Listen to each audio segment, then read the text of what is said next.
California is recognized. First, want to pick up on the comments of the gentleman from Virginia and these Department of Labor standards. We have kind of a choice. We can provide the maximum protection to investors and in that way eliminate investment choices. You can only invest in plain vanilla. Or we can say you get a little less protection and you get a little more freedom and you can invest. We now have a system in which we provide, some would say more protection, some would say less options to my IRA than to my widowed mother's life savings. Is there any reason why middle-class people controlling their brokerage accounts should have different protection standards depending upon whether those accounts are IRAs? And if so, why would you provide, why are we developing a system to provide more of a straitjacket for me and less protection for my mother? Well, first, I think it's a very fair question. I want to underline at the beginning, I am passionate from the standpoint of protecting investors, and I also agree with you that our system works because investors have a range of choice with respect to products built around a lot of requirements to ensure that what's provided to them is suitable.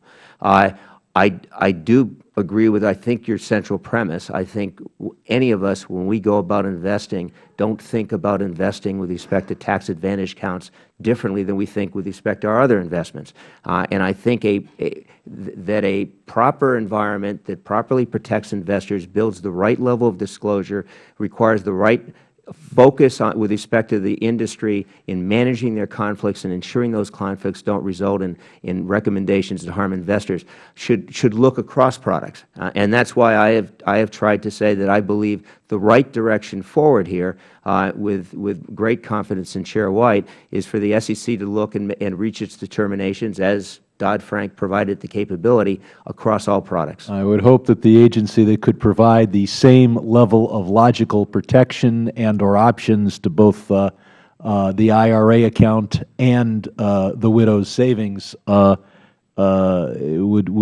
step forward. We've had some frauds. Often these frauds are perpetrated by well-mannered, well-dressed gentlemen. And then we have rules that seem to work only if someone behaves as a, quote, gentleman in the standards of England a couple hundred years ago. For example, it's important that the broker-dealers be audited.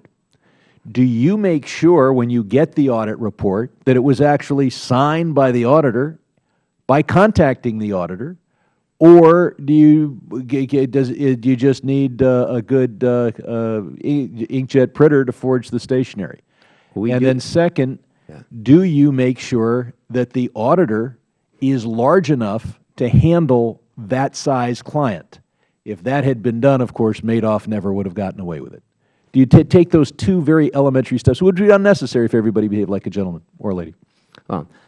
Audits are important. I think the exams we produce do you do those two steps? We do check with respect to the auditor. The PCAOB does have requirements as to what required levels of audits are and register auditors at this point. We don't have any rules that restrict size of auditors with respect to. Well, the accounting profession has a rule. It says you got to be independent. Right. You got to be big enough to do the job. You got to be big enough to do the job without that job constituting 50 or 80 or 100% of your fees that you can generate in a year. So one person CPA firm can't do it. So you make sure that the auditor signed the report.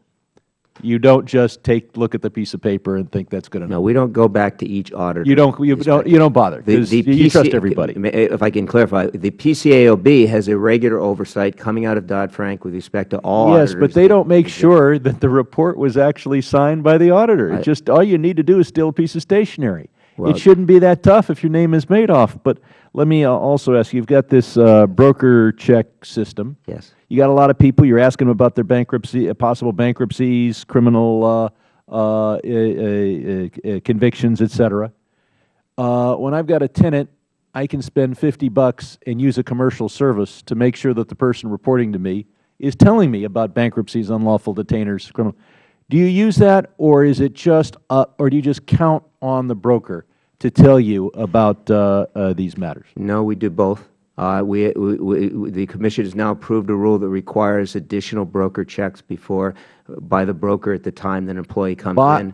And we do exactly those reviews and have just completed reviews of that across the entire broker check database. And do you have an integrated system, since many of the people who are with broker-dealers are also involved in other investments like real estate, insurance, et cetera?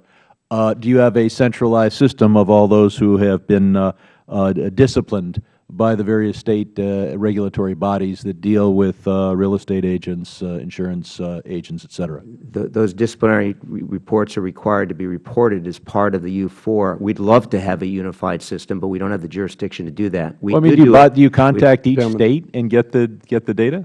The firms are required and the brokers are required to put it in. We would love to have, and we have proposed, the states have been unwilling to have a uniform system. The gentleman's time has greatly expired. The other gentleman from California. Thank you, Mr.